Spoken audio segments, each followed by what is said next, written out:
बिना सोचे समझे गुस्से में आकर कोई कार्य नहीं करना चाहिए।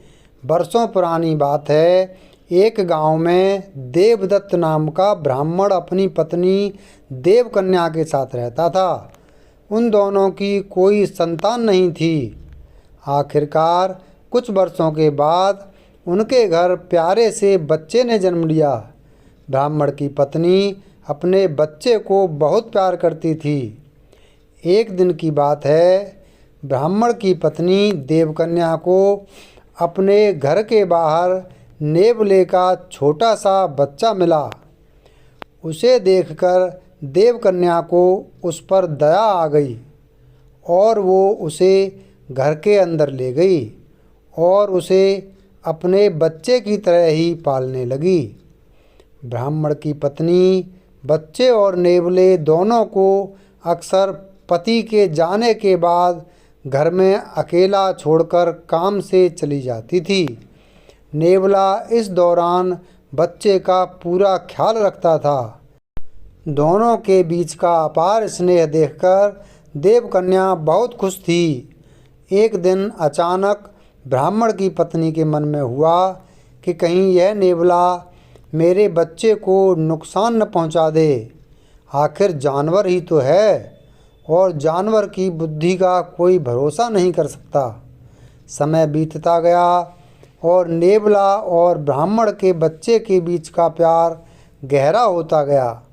एक दिन ब्राह्मण अपने काम से बाहर गया हुआ था। पति के जाते ही देवकन्या भी अपने बच्चे को घर में अकेला छोड़कर बाहर चली गई। इसी बीच उनके घर में एक सांप घुस आया। इधर ब्राह्मण देवदत्त का बच्चा आराम से सो रहा था, उधर सांप तेजी से उस बच्चे की ओर बढ़ने लगा। पास में ही नेवला भी था। जैसे ही नेवले ने सांप को देखा तो वो सतर्क हो गया। नेवला तेजी से सांप की ओर लपका और दोनों के बीच काफ़ी देर तक लड़ाई हुई। आखिर में नेवले ने सांप को मारकर बच्चे की जान बचा ली। सांप को मारने के बाद नेवला आराम से घर के आंगन में बैठ गया। इसी बीच देवकन्या घर लौट आई।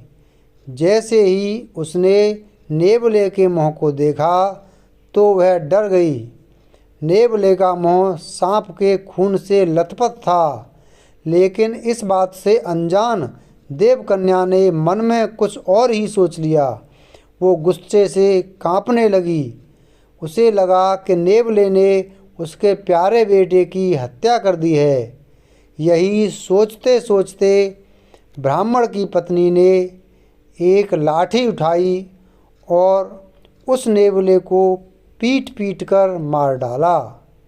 नेवले को जान से मारने के बाद ब्राह्मणी अपने बच्चे को देखने के लिए घर के अंदर तेजी से भागी। वहाँ बच्चा हंसते हुए खिलौनों के साथ खेल रहा था। इसी दौरान उसकी नज़र पास में पड़े सांप पर गई। सांप को देखते ही देवकन्या को बहुत पछतावा हुआ। वो भी नेवले से बहुत प्यार करती थी, लेकिन गुस्से और अपने बच्चे के मोह में उसने बिना कुछ सोचे समझे नेवले को मार दिया था। अब ब्राह्मण की पत्नी ज़ोर ज़ोर से रोने लगी, लेकिन तब तक बहुत देर हो चुकी थी। उसी समय ब्राह्मण भी घर लौट आया। वह पत्नी की रोने की आवाज़ सुनकर दौड़ता हुआ घर के अंदर गया। उसने पूछा, देवकन्या तुम क्यों रो रही हो? ऐसा क्या हो गया? उसने अपने पति को सारी कहानी सुना दी। नेवले की मौत की बात सुनकर ब्राह्मण देवदत्त को बहुत दुख हुआ। दुखी मन से ब्राह्मण ने कहा, तुम्हें बच्चे को घर में अकेले छोड़कर जाने और अविश्वास का दंड मिला है।